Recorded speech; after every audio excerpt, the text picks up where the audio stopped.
you can either keep talking and I'm going to knock you out, or you can get out of here. And I just kind of slowly backed away to make sure that he wasn't going to chase me down the sidewalk.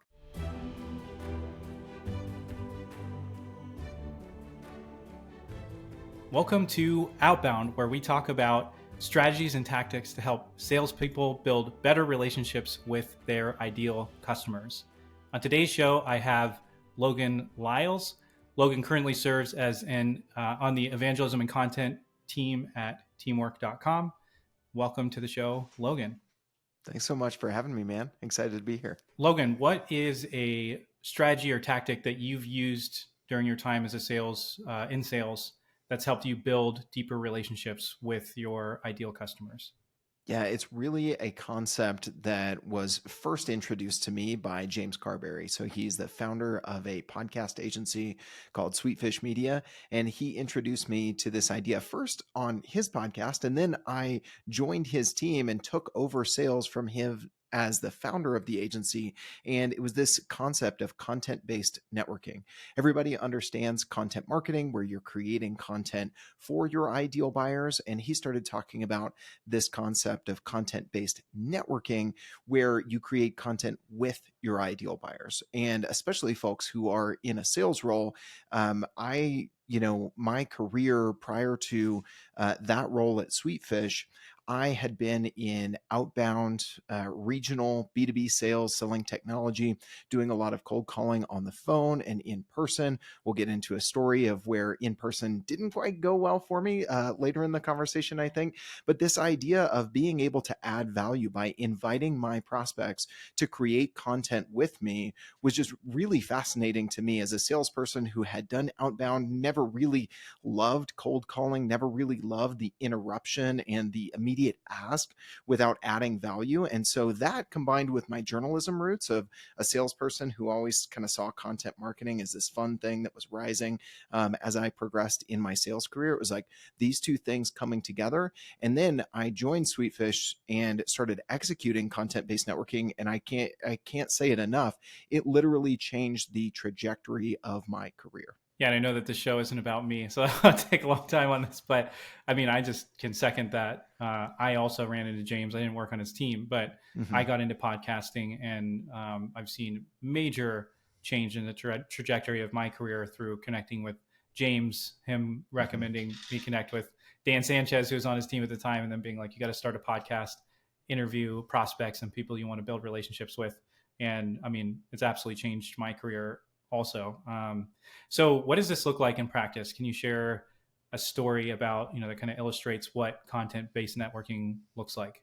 Yeah, and it's interesting to me because I'm actually in the midst of a transition going from the sales organization at teamwork.com, where I've been head of partnerships, to, as you mentioned, an evangelism and content marketing role now, where I'm moving actually onto the marketing team. And so what I'm trying to do is bring this aspect of relationship building while creating content with folks over into the marketing team, because I think there's usually this disconnect where James and I and others at Sweetfish had talked about content-based networking for years, and sales is like, content is a marketing thing, and marketing's like, relationships is a sales thing, right? And so I'm trying to, as the poster child of it, of like, I've lived on both sides of the fence, and it actually works really well when you can execute it together. Most recently, the team at teamwork.com, we exhibited at HubSpot's Inbound conference in Boston. So we had a booth, we were doing a private event on Wednesday night. Our CEO, Peter, had a speaking engagement. And really, I wanted to see how could we use this concept to generate new relationships, hopefully generate new conversations for our sales team. And so we have a podcast that we release every week called Agency Life, where we're talking to agency owners, operators, and leaders within agencies, which is really the target audience for us at teamwork.com. We knew that there would be a ton of people fitting that buyer persona at Inbound because HubSpot's solution partner network is so huge. And so what I did was took a mobile microphone and a camera, gave the camera to some of our team members, and I opened up a HubSpot meeting link and said, hey, I'm going to be doing quick man on the street style interviews with folks at the conference center in Boston while we're at Inbound. Book a 15-minute slot with me and we'll feature you on the podcast. My calendar got filled up so quickly. Shout out to a friend of mine, Nicole Pereira, who shared that meeting link and said, hey, you want to be featured on this podcast from Logan and the team at teamwork.com? Book in here. And she shared that in a private Facebook group.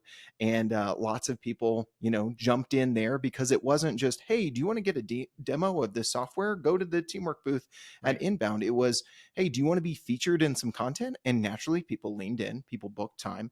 And what was really cool was I finished each interview, and oftentimes it was some of the folks on our product team who were running the camera. They'd hand me over the camera. I'd kind of check and make sure that we got the shot and everything like that. And while that was happening, they would ask them some questions. Hey, we serve a lot of agencies. They're our primary customer base at Teamwork. What are some of your challenges right now? They'd get into a conversation. That person would say, actually, I should get a demo. Okay. And they'd introduce them to the sales team. It didn't take kind of a bait and switch approach or a hard right hook to get them interested in the product. But I don't think those people would have necessarily come by our booth, engaged in a conversation with our product team, let alone our sales team, had we not led with, hey, let's just start the relationship off with creating some content together. Yeah, I love that approach. And it's really amazing because these are people that you could try to chase down an event and, be running after them. But instead you've got to, essentially a line out the door of people who are coming to talk to you, to talk with you. And you're doing that by highlighting and magnifying their expertise or their knowledge, or, letting them share what's important to them as the prospect.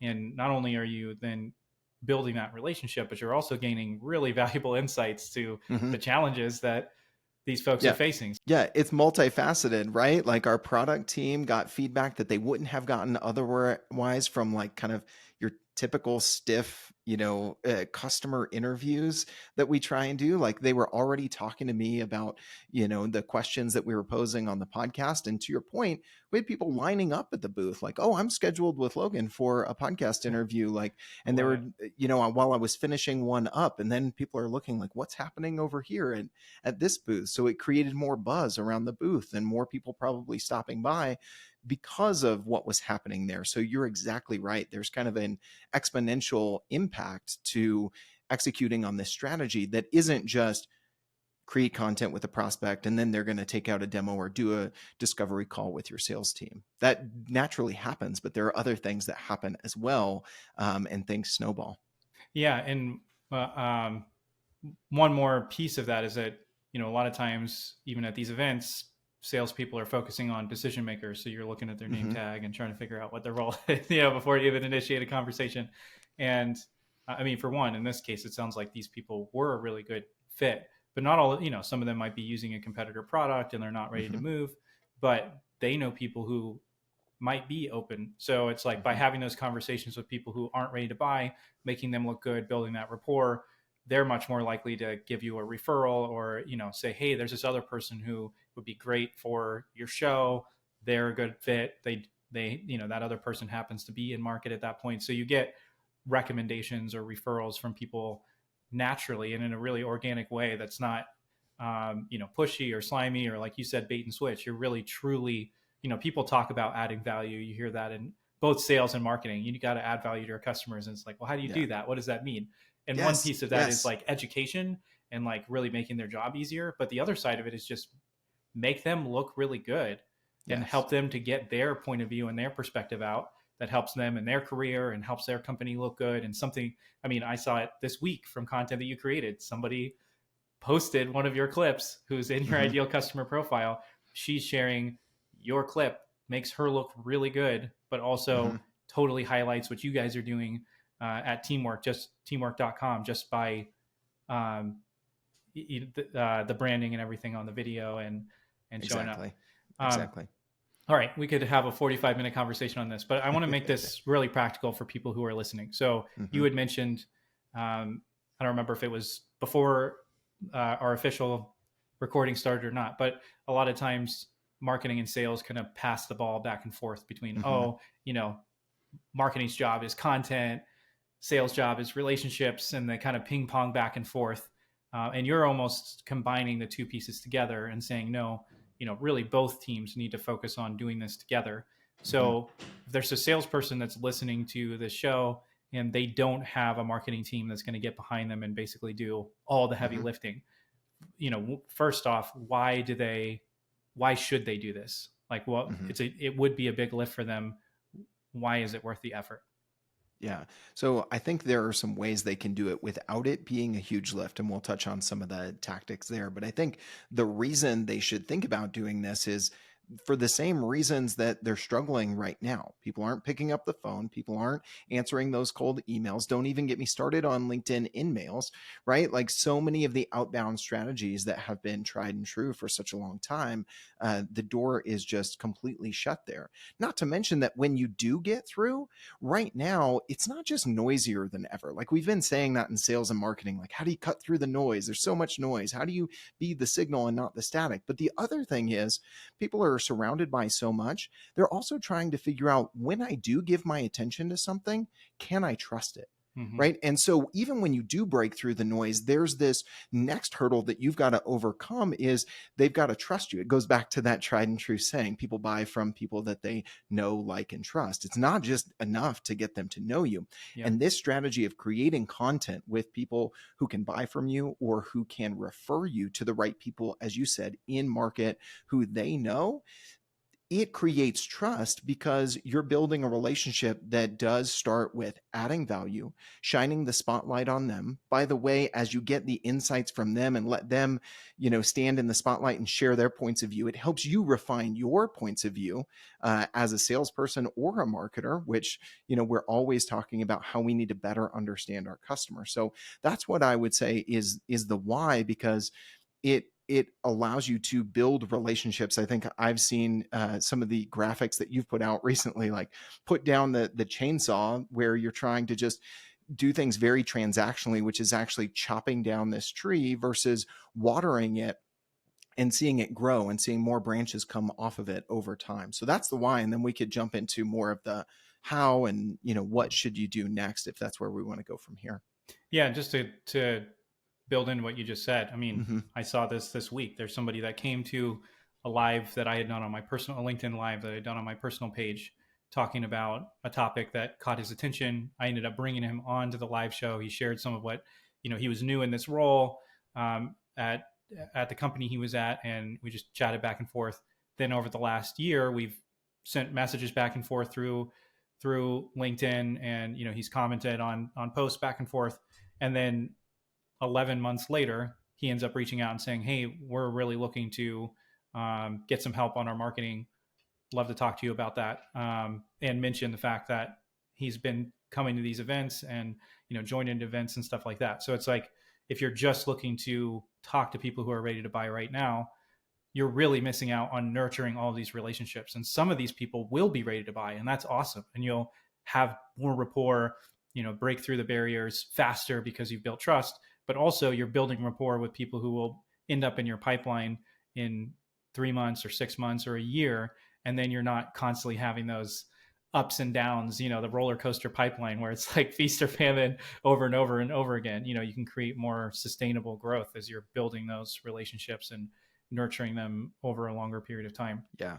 Anyone listening to this is going to know John Barros of JB Sales, right? And I love the saying that he comes back to all the time is a big fat pipeline solves a lot of problems. Mm. And if you're building relationships with the folks in your ICP, whether they're in market or not, and we're talking about creating content with them as the vehicle for doing that today, but there's lots of ways to do that, then you are going to have that fuller pipeline that is going to solve a myriad of issues that everybody's facing in sales right now. Yeah, I love it. So, what are 2 to 3 practical ways that a salesperson, again, that doesn't have this huge apparatus behind them to do all the heavy lifting, what can they do to start creating content with their customers and building relationships with them? Yeah, it might be my bias towards podcasting, but I think an interview based format, whether you have a podcast or not, is the way to start because as salespeople, you naturally have conversations. That is your job, is the one-to-one conversations. Do it in a way where you can record that and then turn that into content. And so one of the things I actually did when I joined teamwork.com, as I mentioned, I was not in the marketing team. We didn't have a podcast, but I knew I wanted to start building relationships. At that point, I was looking for potential partners more than potential customers. But the same thing can apply here. If you're in a sales role, you're outbound, you've got a specific territory, or you've got a patch that you're managing. Where are those target accounts? Invite people to do an interview with you and just say, hey, I'm doing an interview series for LinkedIn. You don't have to say I have a podcast or a YouTube channel, because you're a quota carrying salesperson. You don't have time to launch a full podcast, but you can use a platform like what we're recording on right now, riverside.fm, $19 a month. You could probably get that expensed, or, handle that sort of expense yourself, and just come up with 5 repeatable questions that you want to ask people that fit your buyer persona. And just say, hey, I want to feature you. I'll take the best clip from that and I'll share it on LinkedIn. Another tool, without going heavy into, being a video editor, content creator, writer, something like that, you can use a tool called Opus Clip. I think it's opus.pro, very straightforward generative AI tool where you can drop in a recording. It will automatically caption the videos and try to pull out the most compelling ones. Sometimes it does a good job, sometimes it doesn't. But if it gives you 6 and one is good, that's all you need, right? Now you've got something you can go back to that prospect and say, hey, here's this video. If you share it on LinkedIn, I'll make sure and leave a comment and leave early engagement. I'm going to post it and tag you. I'm going to share it with our marketing team, see if they want to share it as well. And so now you've got 3 posts potentially highlighting that prospect that you've built a relationship with, even if you just hop on for 15 minutes to record that quick conversation. And you didn't have to do something way outside of your comfort zone as a salesperson to start a podcast or a YouTube channel or write an article or something like that. You just ask some questions that you want to know about your ICP, let them respond, use a pretty automated tool to generate some video content. Short form video is really hot right now. So if I were in sales, that would be the thing that I would be doing right now to execute this on, the most cost effective, efficient, DIY sort of way where you don't have to involve other resources or, other expenses. And you don't have to be a great writer or a great video editor to get it done either. Yeah, I love that. That's really practical. And I mean, I'll just throw in also, like, if you don't even have time to do that, just run it as a LinkedIn Live, which you could do through Riverside, but you could also use StreamYard or Restream or something like that. And then you're literally just inviting the person on, having a conversation you'd be having with them already. If you do it live, you don't have to go back and do any editing at all. You can just use that live. And I've done that a couple times when I was really in a pinch and building great rapport with people. Then they're able to invite people that they know to the live event, and you can really get a lot of traction with no editing on top of that. So one last question for you, Logan. What is the wildest thing that's ever happened to you in a sales role? Well, I thought I was going to get knocked out, literally out on the sidewalk in front of this business. And what happened was, I think it was like 2011. I was working for a local office equipment dealership where I sold copiers and printers and scanners and, believe it or not, fax machines. That was the sort of sales I was in for like 10 years after I graduated college with a journalism degree. And I had walked into this, I think it was a construction company, and no one was at the front desk. And as I normally did when I was making in-person cold calls at the time, I looked around to see where was the first open office, and I saw a guy there. He was on the computer. I said, excuse me, sir, I'll just take a second. And he was really rude with his response. Candidly, I did walk into his office, but the sign directed me there. It said, if no one's at the front desk, go this way. And he goes, well, no, you're not. And I was like, geez, I'm just going to leave my card here. He's like, I don't want your card. And I was a little frustrated. I maybe mumbled something under my breath, but I turned around and walked out and was just like, I'm not going to deal with this. But I was visibly frustrated.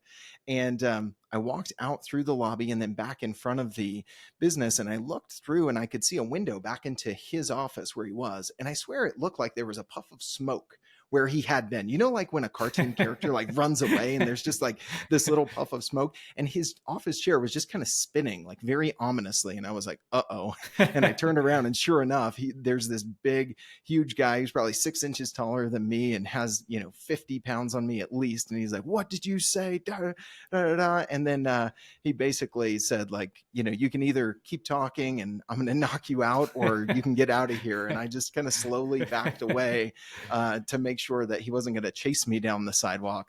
But, it was 2011. The recession was still kind of in play at that point, and especially the construction industry. So I think I caught him at a bad day. Maybe business wasn't good. And like I said, maybe I was a little frustrated with, pounding the pavement and knocking on doors at that point. So that was my roughest cold call. I will say I got back in the car and it was like, 3:30. I could go back to the office, plug stuff into the CRM, be done for the day. And I was like, well, what are the odds I'm going to be threatened with physical violence one more time? So I made myself make a few more cold calls before I went from there. So.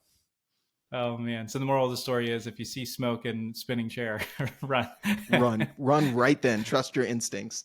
Yeah. Awesome. Well, Logan, where can people find out more about you and about teamwork.com? Yeah. So 3 ways. One, you can find me on LinkedIn. I am there active, not necessarily every day, but each and every week, multiple times. So Logan Lyles, Lyles, pretty easy to find there. And then I'm hosting 2 podcasts myself. So if you are listening to this and you're in B2B sales and marketing, I help run a show with my friends at nearbound.com called Nearbound Marketing, where we're looking at these different strategies to lean into where trust already exists in the network, in the communities that you're trying to serve, and bring that into your marketing motions. If you work in an agency, we also have a podcast at teamwork.com called Agency Life. And I'm on there talking to agency owners, agency leaders. We're talking about sales, marketing, growth, culture, operations, all things within an agency. So LinkedIn, Nearbound Marketing, and Agency Life. Those 2 podcasts are the 2 ways to find me each and every week if this content has been at all helpful for you. Love it. Yeah, look forward to seeing more of your content coming out. And if you're listening to this show and you enjoyed it, make sure to subscribe, and we'll see you on the next episode of Outbound.